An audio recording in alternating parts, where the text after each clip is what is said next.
I never believed that the man who knelt before my father and promised to protect me with everything he had could be the same man who one day used everything he had to throw me off a balcony. Until the morning it actually happened. Until I heard my own scream swallowed by the Lagos wind. Until the ground rose up and met me like a punishment I had not earned. Until I opened my eyes on cold concrete and looked up 3 floors up and saw my husband, Tony Adeyemi, standing at the railing of our balcony with his hands still extended and his chest still heaving. And he was not reaching down to save me.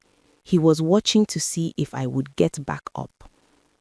My name is Elizabeth Adeyemi, born Elizabeth Nwosu, and I want you to understand something before this story goes any further. I was not a naive woman. I was not the kind of woman who missed obvious signs and smiled through red flags. I had a degree from the University of Nigeria, Nsukka. I had a career at a respected accounting firm on Lagos Island. I had a mother who had prayed over me every single morning of my life, and a father, my papa, who had held my face in his hands when I turned 18 and said to me in Igbo, "Lizzie, a man who truly loves you will never use your weakness against you. Remember that." I remembered it. I just didn't recognize it when it was happening to me. Because that is the thing nobody tells you about slow destruction. It doesn't arrive with horns and a warning. It arrives wearing a navy blazer and a warm laugh. It arrives bringing you zobo and chin-chin because you mentioned once, just once, that you missed the taste of home. I met Tony in October 2019 at a housewarming in the mainland. He was standing near the drinks table with the kind of relaxed confidence that certain Lagos men carry like a second skin. Not arrogant, not loud, just settled, sure of himself in a way that felt at the time like safety. He asked for my name, I told him. He repeated it, Elizabeth, slowly, like he was making sure he got it right, like it mattered to him to get it right. We talked for 2 hours that night and he asked me questions and listened to the answers without waiting for his turn to speak. That, more than anything, was what caught me. In a city where everyone is performing, he felt present. He called the next morning. Not that evening, the next morning, which I later understood was him being strategic, but back then it just felt like consideration. We dated for 2 years. He was attentive, he was warm, he showed up consistently. And in my experience, consistent men are rarer than handsome ones. My mother liked him. My father shook his hand and said, "You have good eyes. I can tell a man's character from his eyes." My father was a retired school teacher and the most discerning person I had ever known. His approval meant everything to me. Tony proposed in my parents' sitting room in Enugu on a Saturday afternoon when the light was coming through the window in long golden strips, kneeling on the same linoleum floor where I had learned to walk as a child. My mother covered her mouth. My father sat very still in his armchair and said nothing for a long moment, and then nodded once, slowly, deliberately, like a man signing an important document. The wedding was April 2021. Burgundy and gold asoebi, 300 guests. My father danced with me to a song I had loved since secondary school. Just before he handed me to Tony, he held both my hands and whispered, "If anything is ever wrong, you come home. No question, you come home." I kissed his cheek. I told him nothing would ever go wrong. I walked into my marriage the way most women do, with my whole heart and both hands open. The first sign came 6 months later. Tony had lost a business contract, a real estate deal that had been building for months and then collapsed without warning. He came home on a Friday evening carrying one of those silences that have physical weight. I felt it the moment he walked through the door. I made egusi soup. I set the table. I sat across from him and asked softly how he was holding up. He looked at me across the table and said without any preamble, without any softness, "Your father still hasn't signed those property documents." I put my spoon down. We had discussed this before. My family owned 3 plots of land in Enugu, inherited from my grandfather, registered in my father's name. Tony had brought it up once, early in our marriage, as if it were simply a financial conversation, suggesting that if the land were transferred into our joint names, we could use it as collateral for a business expansion. My father had said he needed time. He was not a man who made quick decisions about things that had taken generations to build. Tony had not let it go since. Time, he repeated, and the way he said it, flat, contemptuously, made my stomach turn. The room went silent in a way that had nothing to do with noise. I sat very still. I felt that crack. Not a break, not yet, but the first unmistakable fracture in the foundation of something I believed was solid. I told myself he was under pressure. I told myself it was the lost contract speaking and not the man I had married. I cleared the table, said nothing more, and lay in bed that night staring at the ceiling and telling myself I was overreacting. But the crack was there. And cracks, once they begin, do not heal themselves. Over the next 3 years, Tony brought up my family's land 47 times. I counted. Not because I was obsessive. I counted because each time he raised it, something in me needed to record it, needed to say to myself, this happened, this is real, you are not making this up. Because Tony was clever about it. He never raised it the same way twice. Sometimes it was gentle. Babe, have you spoken to your father recently about our future? Sometimes it was disguised as concern. I just think your family doesn't value what they have. Sometimes it came late at night, in the dark, when my defenses were low. Other wives invest in their marriages. Why is yours different? He began calling my father that man. He began skipping our trips to Enugu. He began suggesting, with increasing frequency, that my loyalty to my family was a betrayal of my loyalty to him, as if the two were in competition, as if love were a finite resource that could only flow in one direction. And slowly, the way erosion works, not in dramatic moments, but in the quiet accumulation of small losses, the man who had knelt on my parents' floor began to disappear, and someone harder, colder, more transactional began to occupy his body. I stayed because I loved who he had been. I stayed because I was raised in a world that tells women that a failing marriage is always, at its root, the woman's failure. I stayed because living felt like standing in front of 300 people in burgundy and gold and admitting that I had been wrong about everything. And then my father had his stroke. It was a Tuesday morning in March. My phone rang at 6:58 while I was still in the bathroom. I saw my mother's name and felt, before I even answered, that cold premonitory drop in the chest that means the call is not ordinary. Her voice was barely a voice. It was just breath and the shape of words. Lizzie, your father. Come home. Come home now. I sank onto the cold bathroom tiles in my work clothes and pressed the phone against my ear and listened to my mother cry on the other end of the line. This woman who had never cried in front of me in 31 years of my life, and something inside me cracked so completely that I could feel the pieces. I called Tony immediately. He was in the sitting room. He came to the bathroom doorway and leaned against the frame while I told him, and I watched his face. I watched it carefully, the way you watch someone you love for reassurance in a moment of terror. And what I saw was not grief. It was not even sympathy.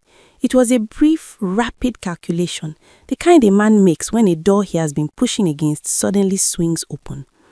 He said, "We should go to Enugu this weekend." Not, "Are you okay?" Not, "I'm so sorry, my love." Not, "Come here." Just, "We should go to Enugu." And I knew in that moment exactly what kind of man I had married. I just didn't yet know how far he was willing to go. If you've ever loved someone who turned your pain into an opportunity, keep reading, because this story is far from over. We drove to Enugu that Saturday.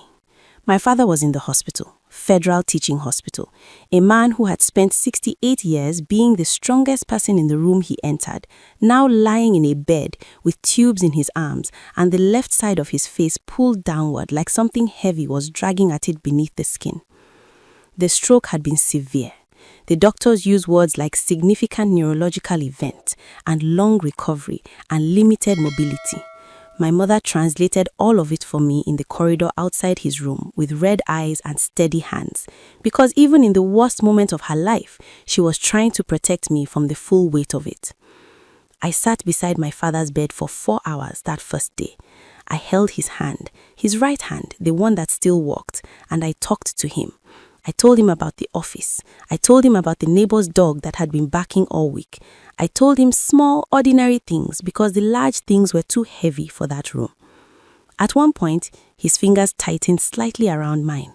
I made myself believe it was intentional. I needed it to be intentional. Tony spent most of those 4 hours on his phone in the corridor. On the second day, while my mother was at the pharmacy and I was in the hospital chapel saying the prayers I didn't know how to say anywhere else, Tony sat down with my father's younger brother, my Uncle Chuks, in the hospital waiting room. I didn't know about this conversation until 3 weeks later when Uncle Chuks called me, uncomfortable and apologetic, and told me what had been said. Tony had told him that he was concerned about the family's assets in the event that my father did not make a full recovery. He had said, calmly, casually, the way you discuss the weather, that it would be wise and practical for the land to be transferred now while things were being reorganized. He had even brought printed documents, transferred documents, already prepared. He had gone to Enugu with transferred documents in his bag while my father lay upstairs with tubes in his arms. And when Uncle Chuks told me, I had to set the phone down and walk to my window and stand there for a long time just breathing, because if I opened my mouth in that moment, I didn't know what would come out. Then I picked the phone back up and I said, "Thank you for telling me, Uncle. Please don't sign anything." Uncle Chuks said, "Lizzie, I didn't like the way he spoke. He spoke about your father like your father was already gone." I said, "I know." And I went to our bedroom and I looked at my husband's overnight bag sitting in the corner and I understood completely, finally, with no room left for softness, that the man who had knelt on my parents' floor began to disappear, and someone harder, colder, more transactional began to occupy his body. I confronted Tony that evening. He was sitting at the small kitchen table in my parents' house, eating the stew my mother had left, scrolling through his phone with the comfortable ease of a man who believes himself untouchable. I sat down across from him. I folded my hands on the table. I said, "Tell me about your conversation with Uncle Chuks yesterday." He didn't even flinch. He set his phone down, leaned back, and looked at me with an expression I can only describe as bored patience. The look of a man who has been waiting for this conversation and has already decided how it will go. "I was looking out for us," he said. "You brought transferred documents," I said. "You brought them in your bag. Before we even left Lagos, you had them prepared. Someone has to think practically in this family. My father is in a hospital bed. And if he doesn't recover," his voice was very calm, "then what happens to the property? It goes to your uncle, to distant relatives, we lose everything. That's what you want?" "Tony," my voice was quiet. I was surprised by how quiet it was. I said, "Tell me the word we one more time tonight in reference to my father's land, and I will leave this house and I will not come back to it tonight. Do you understand me?"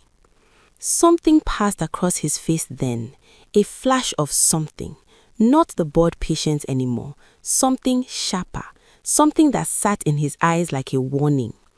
He said, "You need to choose, Elizabeth, your family or your marriage." And I said, "That is not a choice a real husband asks his wife to make." I slept in my childhood bedroom that night. I lay in my old bed under the same ceiling I had stared at as a girl, and I thought about every small moment in the past 3 years that I had explained away, every sharp word I had smoothed over, every knot in my stomach I had chosen to unknot with patience and prayer. I thought, how did I get here? And then the harder question, how do I get out? We returned to Lagos on Sunday. Tony was silent for most of the drive, Not the weighted silence of grief or the warm silence of two people comfortable together, the operational silence of a man rearranging his strategy. I was silent too, but mine was different. Mine was the silence of a woman who has finally stopped arguing with what she already knows. The following weeks were a cold performance on both sides. Tony was polite at the surface. He came home at reasonable hours. He ate what I cooked. He asked about my father's recovery in the same voice you'd ask about the weather. But underneath the politeness, something had shifted irreversibly. We were no longer a couple navigating a difficult season. We were two people occupying the same space and watching each other. My father was recovering slowly. The doctors were cautiously optimistic. His speech was returning, his right side was strengthening, and twice during my video calls with him, he managed to smile with both sides of his face. I held those moments close. I stored them the way you store warmth against a coming cold. At the office, I began doing something I had never done before. I started calling the law firm that handled my family's land documents, just to understand, just to know what could and could not be done without my father's active signature, just in case. The lawyer, a calm woman named Mrs. Obiageli, walked me through everything. And then she said something that stopped me mid-breath. She said, "Mrs. Adeyemi, I should let you know that someone called this office 3 weeks ago asking similar questions. A man who identified himself as your husband." I sat very still. She continued carefully. "He asked whether a power of attorney could be filed on behalf of your father given his current medical condition."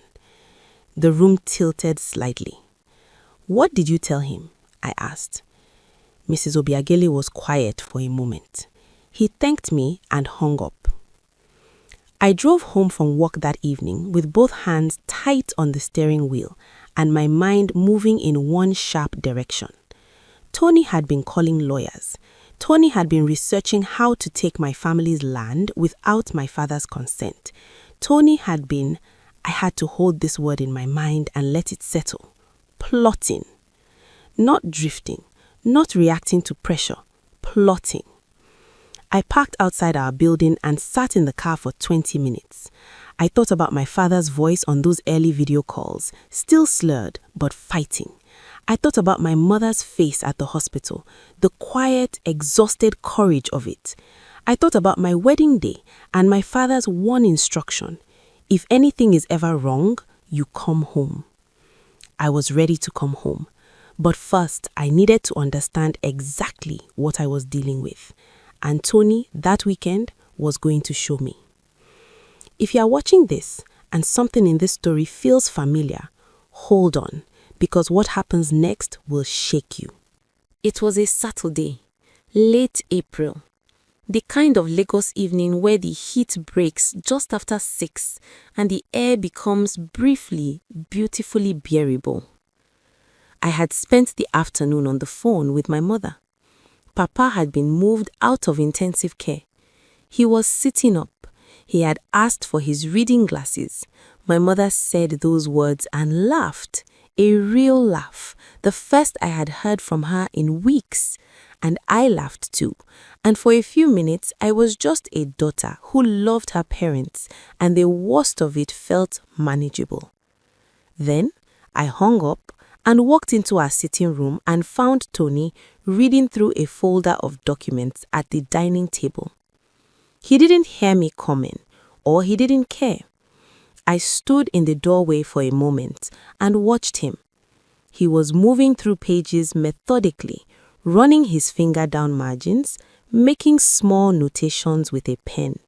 He had the focused energy of a man at work on something that mattered to him. He looked more engaged, more alive than I had seen him look in months. I stepped forward and looked at the documents in his hand before he could close the folder. They were property documents, my family's property documents. My father's name was on them. And on the top sheet, in Tony's handwriting, were 2 words circled and underlined: transfer, urgent. Something white hot moved through me. I felt it in my hands before I felt it anywhere else. Where did you get those? My voice was very level, too level, the voice of a woman who has just passed the border between hurt and something else. Tony looked up. He closed the folder slowly. I had copies made when we were in Enugu, he said. Those are my father's private documents. They are our family's documents. No! I crossed the room. I put my hand on the folder. They are my father's documents, my family's documents, and you have no right. He pulled the folder back, hard. We stood on opposite sides of the dining table and looked at each other, and in that moment, the last membrane of pretense between us dissolved completely. There was no more performance, no more careful politeness. We were exactly what we had become. Elizabeth. His voice shifted. It dropped into something low and deliberate. I have been patient with you for 4 years. 4 years of watching your family disrespect me, hold back what should be ours, treat me like I am not enough. I am telling you now, calmly, I am telling you, this needs to end. Patient? The word came out of me like something physical. You call it patience? You went behind my back to call lawyers? You went to Enugu with transfer documents while my father was on a drip? Your father is a sick old man who may never fully recover. He said it the way you state a fact. No cruelty in his voice, which was somehow worse than cruelty. If you don't act now, those plots will be tied up in inheritance disputes for years. I am trying to secure our future. Our future? I laughed. It was not a happy sound. Tony, you don't care about our future. You care about that land. You have always only cared about that land. Something crossed his face. A muscle moved in his jaw. Sign the consent form, he said. As his daughter, you can initiate the transfer even in his absence. Mrs. Obiageli told me. Mrs. Obiageli told you nothing that she didn't report back to me, I said, and I watched the surprise move through his face. I know you called her. I know everything, Tony, everything. The silence that followed was the most dangerous silence I had ever sat inside. Tony stood up from his chair slowly. He straightened his shirt. He looked at me with those eyes, the ones my father had said were good eyes, the ones I once believed held warmth. And what was in them now was not warmth. It was not anger either. It was something colder than anger, something that had been waiting. Come outside, he said. I want to talk to you properly. We can talk here. Elizabeth. Just my name, but the way he said it made the hairs on my arms stand up. Come outside. I don't know why I followed him. To this day, I ask myself that question.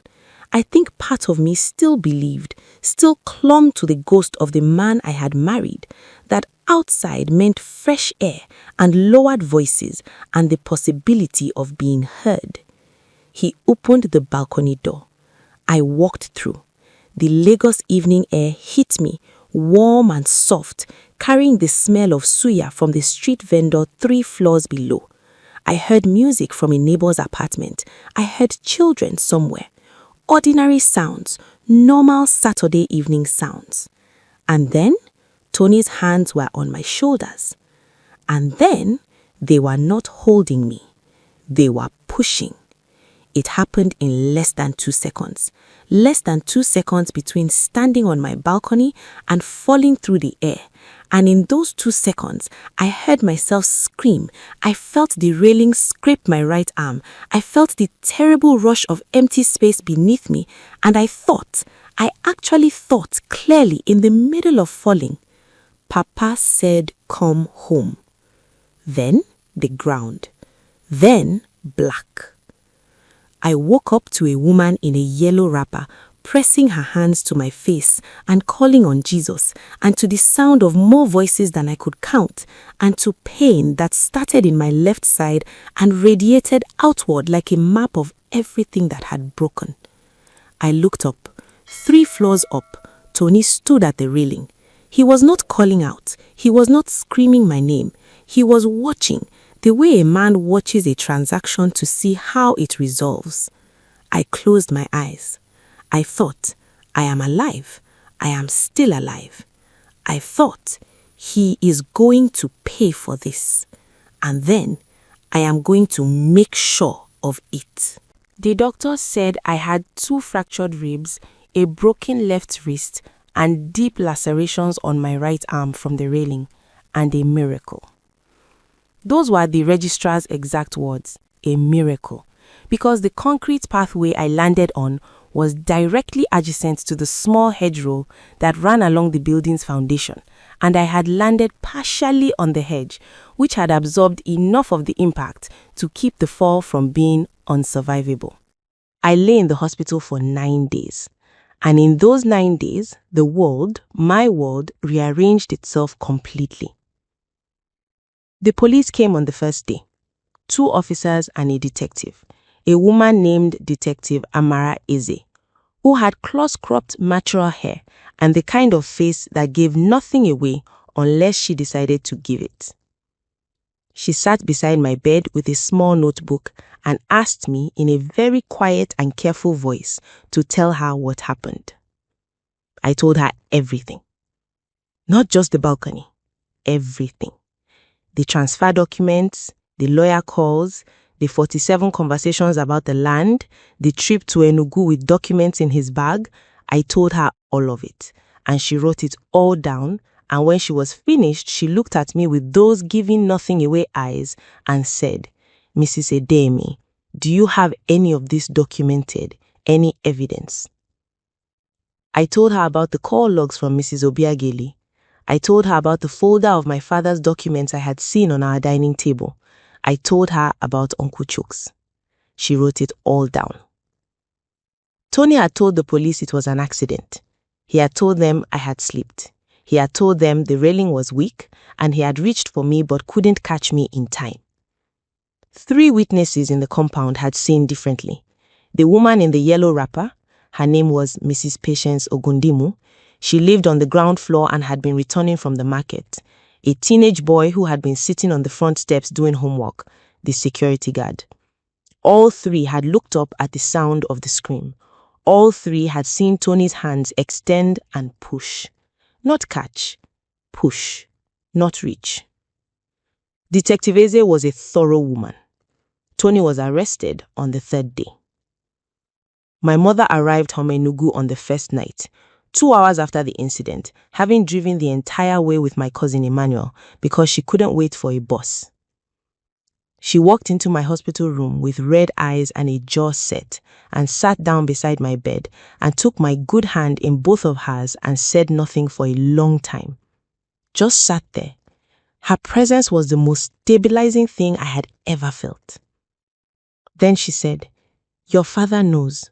We didn't tell him everything, just that you are in an accident and you are safe. He kept saying your name until we told him." I turned my face away from her because I didn't want her to see me break. She held my hand tighter. "He also said to tell you, come home." I had a visitor on the 5th day that I did not expect.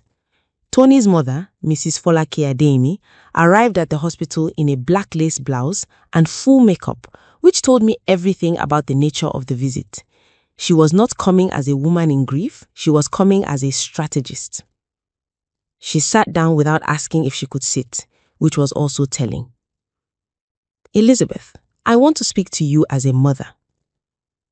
"You should have spoken to your son as a mother a long time ago." Her jaw tightened, but she maintained her composure. "My son made a terrible mistake. He is a man under pressure, the business stress, the family situation.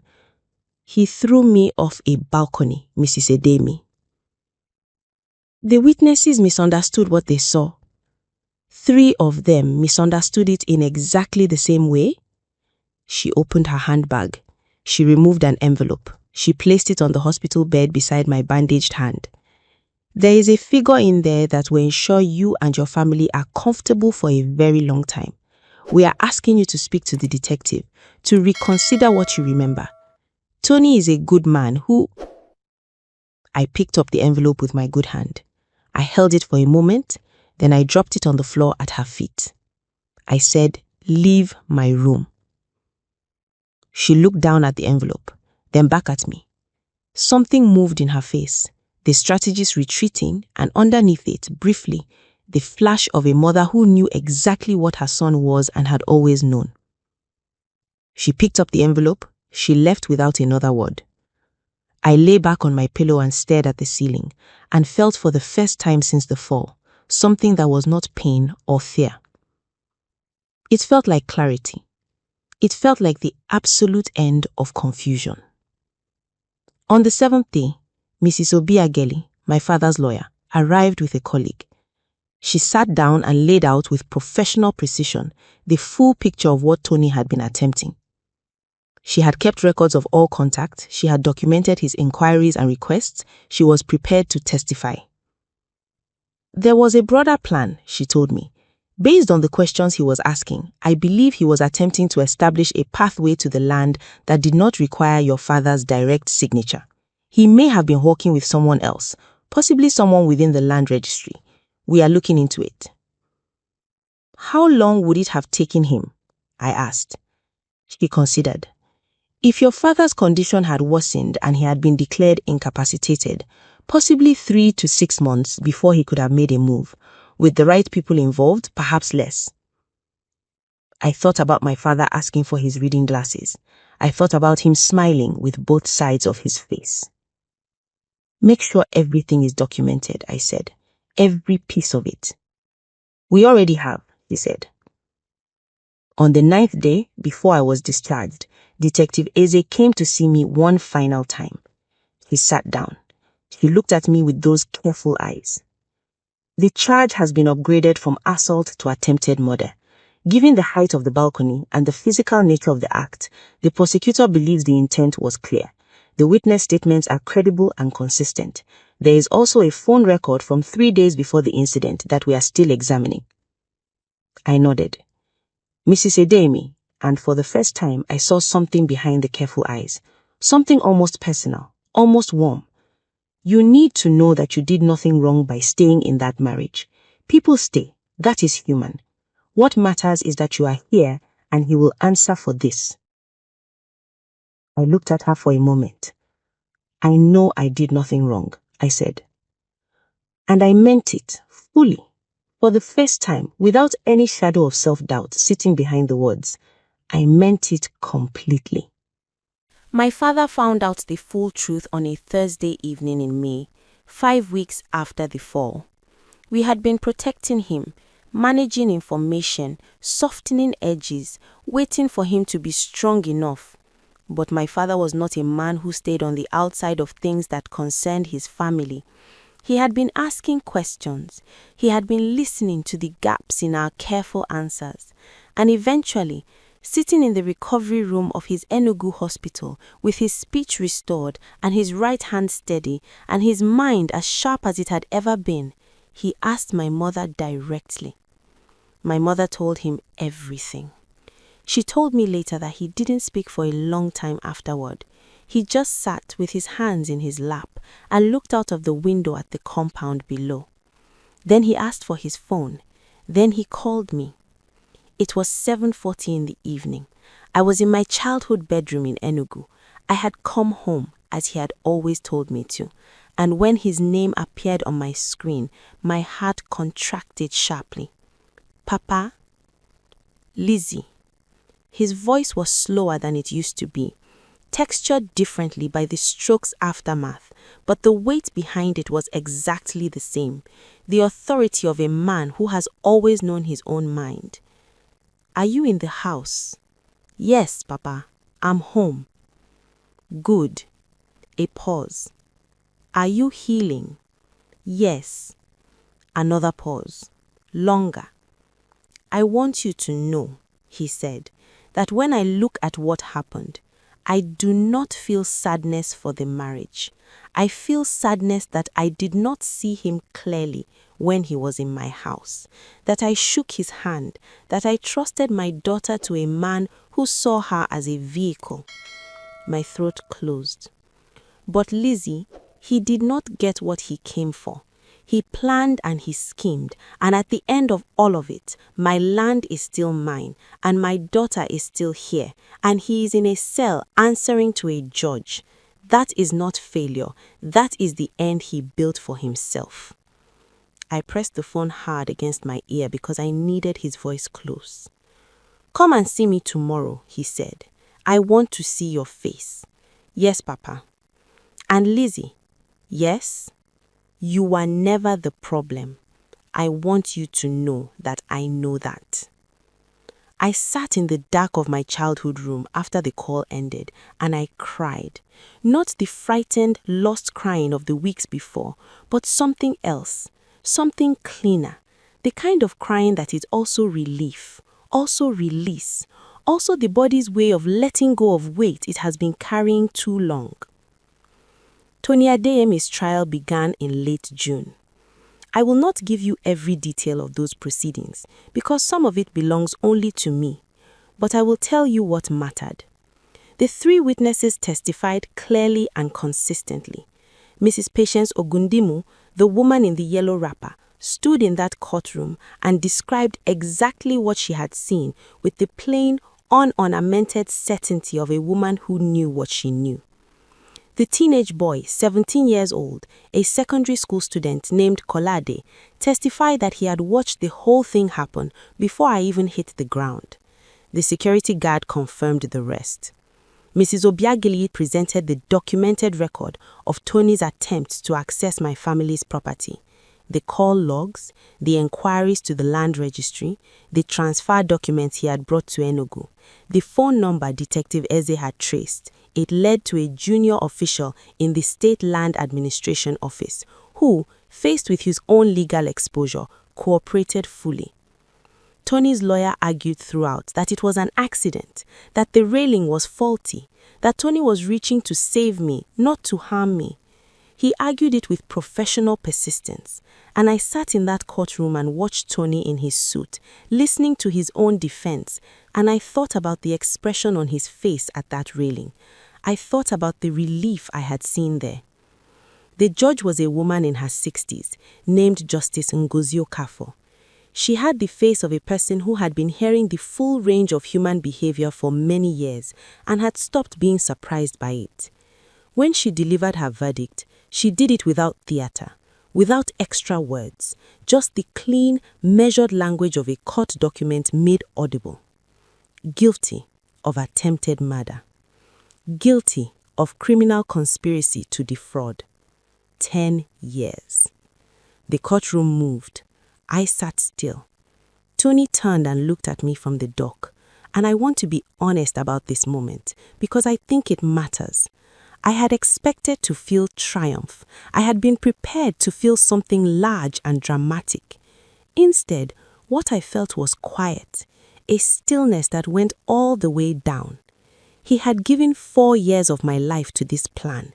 He had used my love as a tool and my family's vulnerability as an opportunity. He stood at a railing and extended his hands towards me and made a decision about my life and my death based on land he was never going to own. And sitting in that courtroom, watching the officer move towards him, I thought, I paid a very high price for this truth, but I know now completely who I am, and he does not get to take that. I looked at him one final time. Then I looked away. My father was well enough to walk with a cane by September.